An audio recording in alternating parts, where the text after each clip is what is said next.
Over the last month, the president has gained substantially in his average approval ratings. In the Gallup tracking poll, the president is up something like 7% over the last month and a half, despite the government shutdown, despite all of this. Why? Because the more that the president can show the Democrats in the proper light, the more he can show how radical they are, the better it will be for him. We live in a binary system. President Trump's approval ratings are not completely dependent on President Trump. Much of his approval rating is dependent on how terrible the Democrats are. And fortunately for President Trump, the Democrats are pretty damn terrible. Speaking of which, in just a second, I want to get to the latest in the Ilhan Omar controversy. So, Ilhan Omar continues to be a horrible congressperson, just an awful, awful congressperson. Yesterday, she made a fool of herself when she was interviewing Elliott Abrams. Elliott Abrams is the special envoy to Venezuela. Elliott Abrams has been a lifelong envoy to South America during the 1980s. He worked with a bunch of governments in South America.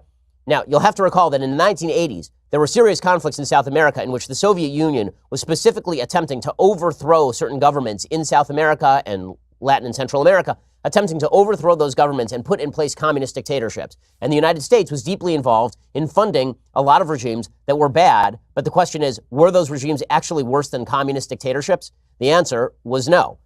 Nonetheless, is it true that the United States has unclean hands in South America? Of course, that's true. Elliott Abrams was working for the Reagan administration.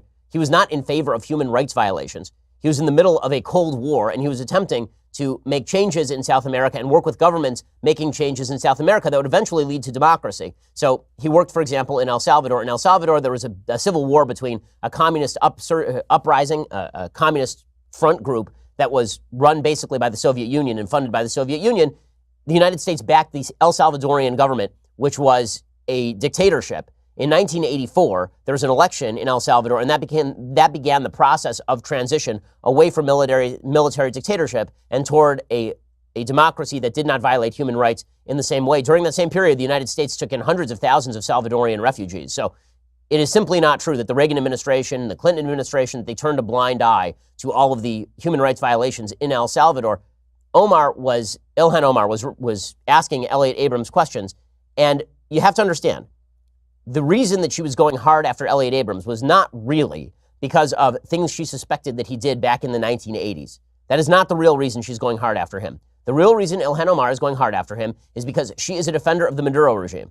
So for a lady who is complaining about human rights violations in the 1980s, she's sure doing an amazing job of defending one of the worst human rights violators on planet Earth, Nicolas Maduro, and the socialist evil regime that exists in Venezuela. So Ilhan Omar went after Elliott Abrams in the most vicious possible way, wouldn't even allow him to answer questions.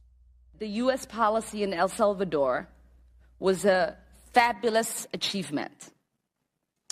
Yes or no, do you still think so? From the day that President Duarte was elected in a free election to this day, El Salvador has been a democracy. That's a fabulous achievement.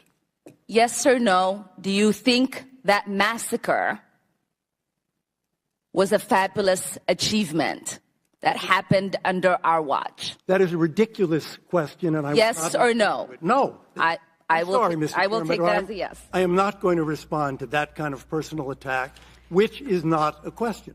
Okay, and of course, he is exactly right. Also, Democrats should know by now, no means no. No does not mean yes.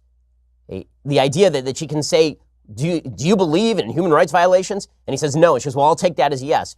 Well, then take a hike. Take a hike, lady. I mean, what vile nastiness. By the way, she doesn't even know what she's talking about. I mean, she was questioning him about Iran-Contra, and she was mispronouncing half of her words. She legitimately doesn't know anything about the topic she's questioning about. Her staff preps her, and then she goes out and asks questions by mispronouncing the actual words that she's supposed to be saying. Mr. Adams, in 1991, you pleaded guilty to 2 counts of withholding information from Congress regarding your involvement in the Iran-Contra affair, for which you were later pardoned by President George H.W. Bush. On February 8, 1982, you testified before the Senate Foreign Relations Committee about U.S. policy in El Salvador.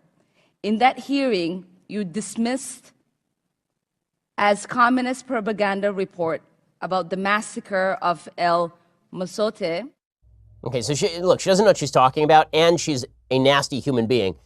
to not even allow Abrams to answer the questions. I don't know what the purpose of these hearings is other than to provide these sort of moments for the fresh faces of the Democratic Party, so fresh, so face, to demonstrate how they can destroy Republicans. And then we just clip out the part where he answers, and then we pretend that she did an amazing job of tearing him down. But that is not the extent of the defense of Ilhan Omar. So Ilhan Omar did that yesterday. If a Republican congressperson did that to any Democratic nominee, everybody would be up in arms in the media. Instead, she was cheered as a real truth teller by members of the media.